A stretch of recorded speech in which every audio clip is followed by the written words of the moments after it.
it's Reagan, and today I thought, in honor of the upcoming day dedicated to love, I'd make a video about love, aka book romances, the best kind, am I right?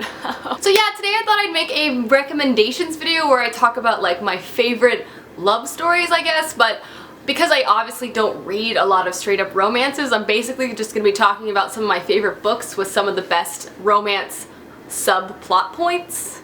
So let's go ahead and get started. So the first book I'm actually going to talk about is a romance. Like, I have one or two on my shelf, so I'm rather proud about that. And it's probably pretty obvious. It's The Bronze Horseman by Paulina Simons.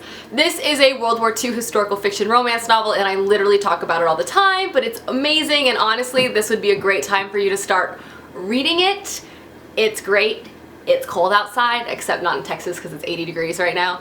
And it's about love, so there you go. It also takes place in Russia, which is just bonus points on my part. But this has a really great romance. It's like angsty and burning and so dramatic. Like, the whole storyline of this book like kind of makes you want to die, but also makes you want to keep reading because you need to understand how it's gonna end. So this is definitely a page-turner romance that actually has some logical drama points. Like, all the miscommunication kind of makes sense, which is a little refreshing. Next up, we have a contemporary novel which I really love. It's by one of my favorite contemporary writers, and that is To All the Boys I Loved Before by Jenny Han. This is the romance book for the people that just want something so sweet it like hurts your face, like your teeth start aching. This is a contemporary novel following our main character Laura Jean, who has a really hard time dealing with her emotions, so every time she loves someone, she doesn't tell them, she just writes them a letter and then puts it underneath her bed. And then one day all those letters are mailed out, and subsequently she has to deal with all that. But this novel not only deals with like romantic love, it has a really great family love element to it as well. Laura Jean's family is like one of my favorites. They're so cute, they love each other, they care for each other. It's just a really nice read. This book is just so dang cute, and I love Jenny Han. So next up, we gotta go classics with romance, because how can you not? So I have Persuasion here by Jane Austen, but I'm also just gonna umbrella like Pride and Prejudice and also Jane Eyre, those books are also amazing, but I don't own them in physical copy, which is very odd. But Persuasion I actually just finished reading, and this is Jane Austen's novel, which basically follows a woman who was in love with a man, and her family disapproved of the marriage, so she turned down his proposal, and then 8 years later he comes back into town, and he's super rich, very successful in the Navy, and she has to deal with all of those emotions.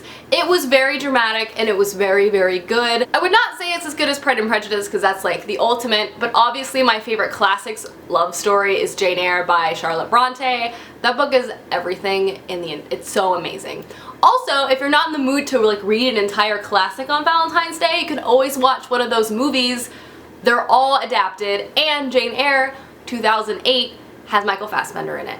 So you're welcome. Next up, I have Cress by Marissa Meyer. The Lunar Chronicle series is stock full of romantic plot lines. In fact, every main character of each subsequent novel has a romantic love interest, but so far in reading this, while I've enjoyed all of the pairings, Cress and her partner are definitely my favorite. They're so funny, they have such a quirky back and forth banter that I can't help but to love, and I really, really like them. In fact, I really need to read Winter soon.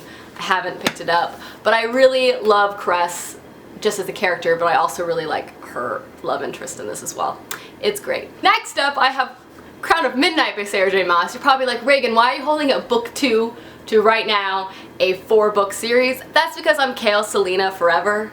I'm like in denial about what's happening in the later books. But basically, Throne of Glass has a lot of fantastic romantic subplot points, like lots of characters deal with lots of different people. It's kind of realistic in the way that like people aren't paired off forever. I really enjoy it. Obviously, the series is not romance centered. This is a young adult fantasy series following our main character Selena, who is a renowned assassin.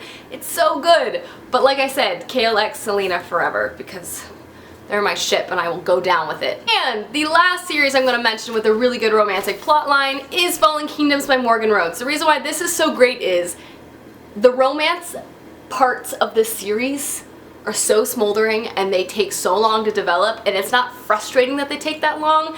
It keeps you hanging on, if you know what I mean, because sometimes it's rewarding to get to a book and you're like, yes, finally it's happening. This is a multi-perspective young adult fantasy novel following a lot of different people with a lot of different abilities, from a princess to a magician, all things like that, and their lives are kind of thrust together as they're dealing with all the political consequences of what's happening in their respective kingdoms. It's really entertaining and it's great, and like I said, it has some really fantastic smoldering romances, which is perfect for Valentine's Day or this video or for any month of the year. Alrighty guys, those are my romance books recommendations. I noticed that most of them were fantasy. I can't help it. That's my life, okay? Anyway, I hope you guys enjoy. Let me know down below some of your favorite romances because I can always use more to add to my list. And I will see you guys soon with another video soon. Goodbye!